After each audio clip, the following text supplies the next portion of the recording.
All right, guys, what's going on? It's Jack, and welcome back to another video. So, I just recently, about over 3 hours ago or so, I got a message in my comments section about something, and it's definitely very video worthy. I was originally going to talk about something else. Over the last day or so, I've been like, what the hell do I talk about? There's nothing necessarily anything new or fresh, and this is not necessarily a news channel when it comes to Call of Duty, unless it's something tasty.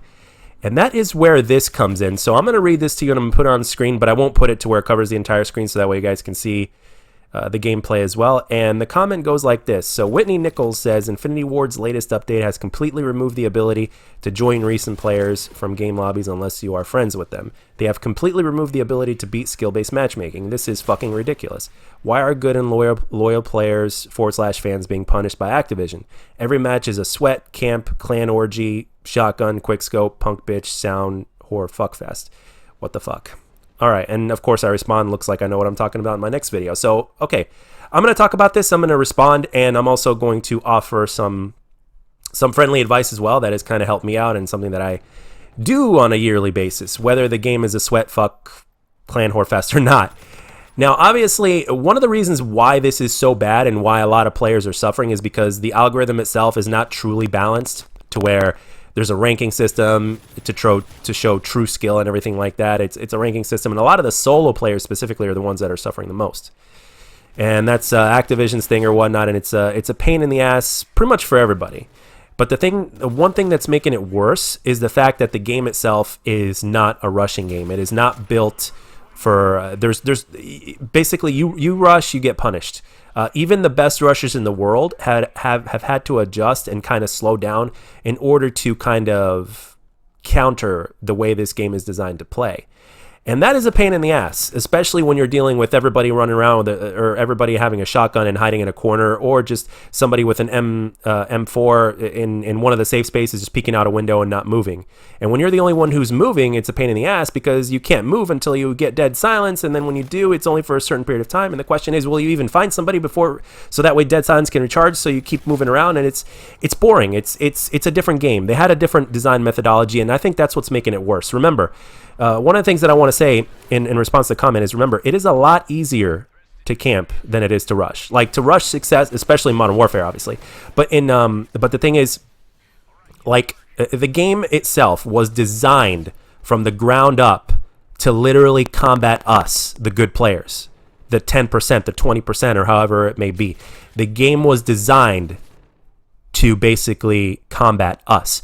And we're not just talking about the skill-based matchmaking algorithm. I mean, just think about everything. If you move without dead silence being activated, guess what? You're going to sound like a fucking stampede, and all of a sudden, somebody that wouldn't understand how to that doesn't have situational awareness, guess what? They have automatic situational awareness, and they can hear you coming a mile away, because that's one of the reasons why they refuse to basically like tone down the footstep level, because they know that rushers will find a way to kind of combat to a certain degree the play style of the person that just sits there and camps. And why do also people sit there and camp? Because they don't know what the hell to do. Well, that's part of the reason. But there's also a lot of those players that just play the game that way. They just like to sit and camp. I mean, I played some Advanced Warfare the other day.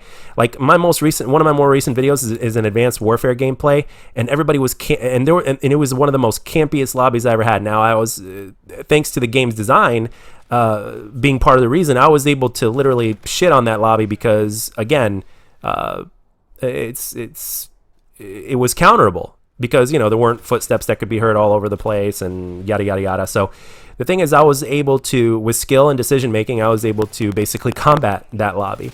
But with Modern Warfare, it's a little bit more different than that. Again, like I said, the game is designed to combat us. So I think if you truly are a good player, that you are going to find a way to counter it. But at the same time, if it's also truly balanced, the game actually becomes more fun in a competitive way. Like, for instance, here's some advice. If you want to stick with Call of Duty right now, I strongly suggest you give, and I'm not just talking about you, Whitney, I'm talking about everybody else.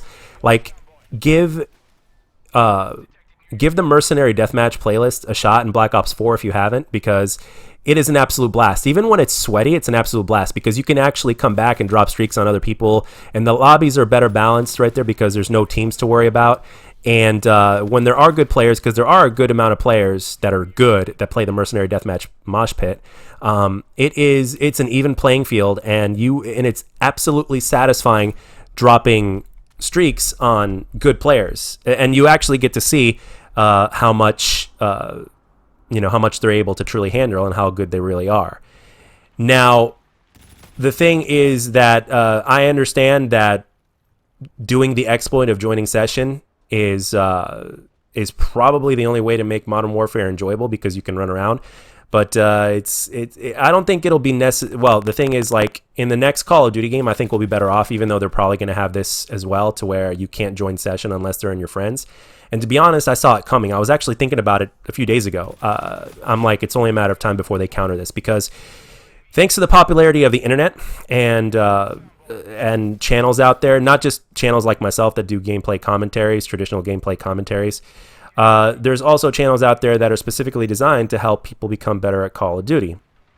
So thanks to these channels, the popularity of the internet and everything in between, and just how easy it is, whether it's by cell phone, whether it's by laptop, computer, whatever the deal is, and of course easy access to a capture card and everything else, there are more good players out there than ever. And the thing is, we are multiplying very quickly because of the internet and channels like myself, or like Drifter, or like Exclusive Ace, that help people become better Call of Duty players. And there are people out there that love Call of Duty and want to get better at Call of Duty, and they're putting in the time to do so.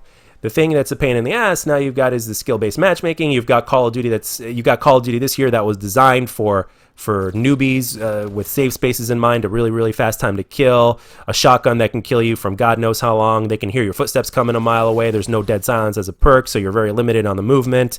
I mean, everything that was designed to go against the rushing playstyle, seriously, in terms of this game. So I think because the next game, everything according that we've heard so far, according to leaks and rumors and stuff like that, the next game is going to be a lot more balanced in terms of playstyle preference. So, if you want to camp, you can succeed if you do it correctly, but you're not 100% safe in terms of where you are when you do camp. You have to do it smart. The same thing with rushing. You're going to have to do it smart if you and do it right if you want to succeed at it, because in Call of Duty, whichever Call of Duty you play, getting a kill on somebody is easy. So you have to do something correctly in order for you to survive and go on those streaks and get your nuke or get your high streaks or whatever it is. So, and that's usually my argument. It's like, yeah, well, in Call of Duty, it's a lot easier to die. Anybody can get a kill. It's not like Halo, to where it's a lot harder to get a kill against a good player than it is in Call of Duty, So, but anyway, here's some advice. Again, I already mentioned the Mercenary playlist in Black Ops 4. Now, again, playing older Call of Duties is something you can do as well, but if you're like me, every once in a while, that's going to get stale, and you have to... It really gets stale because you put in a lot of time in previous Call of Duties, and it feels like you've been there before, and whenever you do play it, you just don't feel like playing it forever or that much longer. You play it for as long as you can, and then you get bored again, and around you go. It's like a vicious cycle. So, here's my other advice. Stop playing Call of Duty for a little while, however long it may be. Now, if you're worried about losing your skill or your aim or whatnot, trust me when I tell you, if you are a loyal Call of Duty fan like you say you are in the comment section, and I'm not just talking to you, I'm talking about everybody. There's a lot of us that are on the same category here. So I would say stop playing Call of Duty and play a different game. Play Warface, which is free to play, which is similar.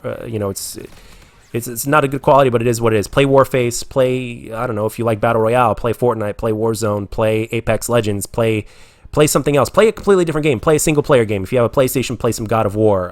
Play Gears of War. Play anything. Like, play single-player, play something else. Like, take a little break from Call of Duty. Because obviously with this game and in terms of the design, it's only added to the frustration factor, okay, beyond just the skill-based matchmaking and everything like that. So my advice is to just to step away for a little while. Just play a different game. Go back to the person you were in terms of gaming before Call of Duty took over your life and your interests. Like play different games, or just if you don't do that and if all you play is COD, then I would suggest just putting the game down and just doing other things that you enjoy in life. And I'm sure there are other things other than video games that you enjoy in life. Anything that is. And basically what it's going to do, it's going to recharge your batteries, so to speak, because everybody needs a recharge of batteries, mentally, physically, whatever it is. The mind and the body are linked. So wherever one goes, the other one will follow. So especially wherever the mind goes, the body will follow. So it's really good to get that recharge of battery. And at this point, it just seems that I understand the frustration. I totally get it. But the thing is also, again, with everything that I've said, the game is just not built for that. So the thing is, it's good to take a break, whether it's by playing a different Call of Duty or just playing a different game. I think it's going to keep you in much better shape mentally, physically, everything else in the long run. So, and even when you do well, like even when you play Call of Duty and you do well, every once in a while you do need a break. That can become repetitive as well. I mean, it's easier to stick around if you do well, but at the same time, you know, it does get repetitive and it does get boring. And even if there was no skill-based matchmaking whatsoever and everybody would be playing like bots, even that would get boring. And you would actually ask them to like increase the skill-based matchmaking, so to speak. So if anything, I think it would be really good if it was like Black Ops 1 or Black Ops 2, to where it's, you know, like let's say 70% is everybody's average or slightly below average, and then the other 20 to 30% are better players. So they just need to rework the balance of the algorithm, so to speak, because according to research, there's always been some form of an algorithm of skill-based matchmaking in pubs. It's just that right now, as of recently, it's been increased. Now, why it's been increased? Well, they want to protect the player base because it happens to be an increase of good players now. That just further solidifies our suspicion that there are more better players out there than there ever was before, thanks to, like I mentioned in the video, internet and everything else. But anyway, that's all I got for this one. I hope my words kind of helped you out and my advice helped you out. I'm not just talking about the person that left the comment, but I'm talking about everybody. And of course, you guys are more than welcome to leave your comments down below in terms of your opinions in response to this video, as well as things that you could think of doing, or what you do whenever you need a break from COD for whatever reason that you take a break from it. Anyway, guys, that's all I got. Let me know if you enjoyed this, and if you did, let me know, and if you didn't, let me know what I can do to make my videos better, and I'll catch you guys on the next one.